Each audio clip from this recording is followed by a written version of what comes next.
Bismillahirrahmanirrahim. Assalamualaikum warahmatullahi wabarakatuh. Perkenalkan, nama saya Wawadi Sasya Febrina dengan NIM 2020611026. Di sini saya akan menjelaskan tentang inovasi pembelajaran bahasa Indonesia melalui pendekatan proses. Pembelajaran bahasa Indonesia melalui pendekatan proses, masih banyak guru yang menggunakan teknik pembelajaran serta teoritis dan hafalan, sehingga kegiatan pembelajaran cenderung berlangsung kaku, monoton, dan membosankan, terkhususkan pada pembelajaran bahasa Indonesia. Materi yang disampaikan nyatanya masih belum mampu melekat pada diri siswa sebagai suatu yang rasional, kognitif, dan afektif. Penggunaan metode pembelajaran yang masih konvensional itulah yang merimbas pada tingkat penguasaan materi pelajaran bahasa Indonesia siswa yang masih rendah. Lebih jauh, kondisi pembelajaran semacam ini merupakan bentuk kegagalan siswa dan mengembangkan pengetahuan dan keterampilan kebahasaan serta sikap positif terhadap penggunaan bahasa Indonesia yang baik dan benar. Kegiatan yang selalu mengisi berbagai bidang kehidupan manusia, baik dalam kehidupan bidang ekonomi, hukum, politik, dan pendidikan. Kegiatan tersebut dapat berlangsung secara transaksional maupun intransaksional. Secara transaksional maupun intransaksional, seseorang dapat menyampaikan ide, pikiran, perasaan, ataupun informasi kepada orang lain, baik secara lisan maupun dengan tulisan. Hal ini sejalan dengan pemikiran bahwa bahasa merupakan alat komunikasi antar anggota masyarakat yang merupakan simbol bunyi yang dihasilkan oleh alat ucap manusia. Dalam dunia pendidikan, khususnya bahasa Indonesia, pelaksanaan pembelajaran berbahasa dikemas dalam 4 aspek keterampilan berbahasa, yakni keterampilan menyimak, membaca, berbicara, dan menulis. Keempat aspek keterampilan berbahasa tersebut telah menjadi landasan pembelajaran melalui tingkat sekolah dasar hingga perguruan tinggi. Untuk itu, setiap pengajar senantiasa diberdayakan kompetisannya agar menguasai keempat aspek tersebut. Oleh sebab itu, para guru harus berupaya meningkatkan keberhasilannya dalam pembelajaran bahasa Indonesia di sekolah, seperti melakukan inovasi-inovasi pembelajaran yang efektif, inovatif, aktif, kreatif, dan menyenangkan.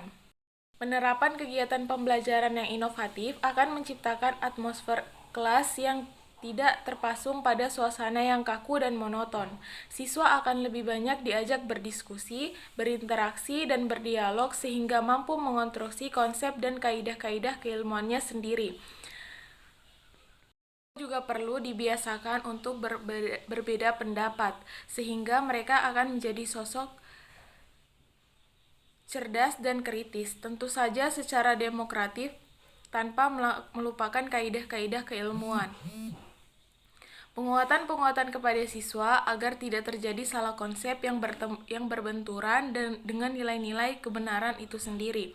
Penggunaan berbagai teknik dan metode yang inovatif tentu dapat menciptakan situasi pembelajaran yang kondusif. Peserta didik dalam kaitan ini ikut terlibat secara langsung dalam menyerap informasi dan menyatakan kembali hasil rekaman informasi yang diperolehnya sesuai dengan kemampuan individu peserta didik.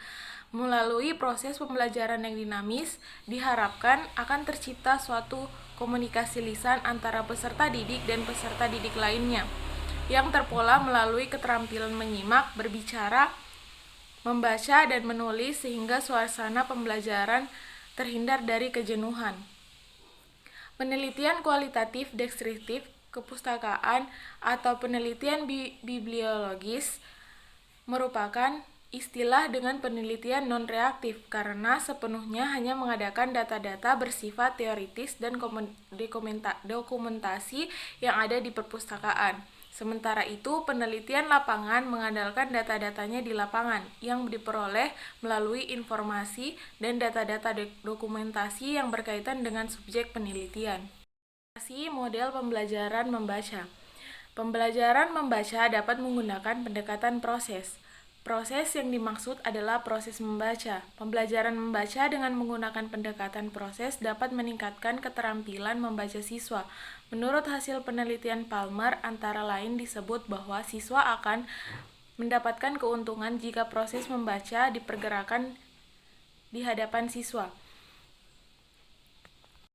Setelah membaca, para siswa akan diajarkan bagaimana cara pembelajaran model menulis.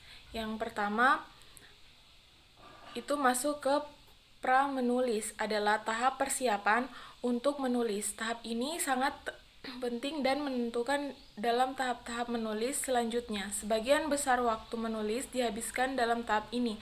Adapun hal-hal yang dilakukan siswa dalam tahap ini antara lain menyusun ide-ide, memilih topik, mempertimbangkan tujuan, serta memperoleh bentuk. Siswa dipersilahkan menentukan topik karangan sendiri. Jika ada siswa yang merasa kesulitan, guru dapat membantunya dengan mengadakan brainstorming atau urun rembuk untuk menentukan beberapa macam topik. Kemudian siswa yang memilih salah satu yang paling menarik di antara topik-topik itu. Melalui kegiatan pra-menulis, siswa berbicara, menggambar, membaca, bahkan menulis untuk mengembangkan informasi yang diperlukan untuk topik-topik mereka. Ketika siswa menyiapkan diri untuk menulis, mereka perlu berpikir dengan tujuan dari menulis yang akan mereka lakukan. Apakah mereka akan menulis untuk menghibur, menginformasikan sesuatu, atau untuk mempersuasi? Selain itu, mereka juga perlu merencanakan apakah mereka menulis untuk dirinya sendiri atau untuk orang lain, teman sekelas, seseorang, orang tua, nenek atau kakek, paman, dan yang lainnya. Para siswa juga harus mempertimbangkan bentuk tulisan yang akan mereka buat, apakah cerita, surat puisi, laporan, atau jurnal. Dalam suatu kegiatan menulis, hendaknya ditentukan suatu bentuk tulisan saja. Pada tahap draft, siswa diminta hanya mempresentasikan ide-ide mereka ke dalam tulisan kasar karena penulis tidak mulai menulis dengan komposisi yang siap, seperti disusun dalam pikiran mereka.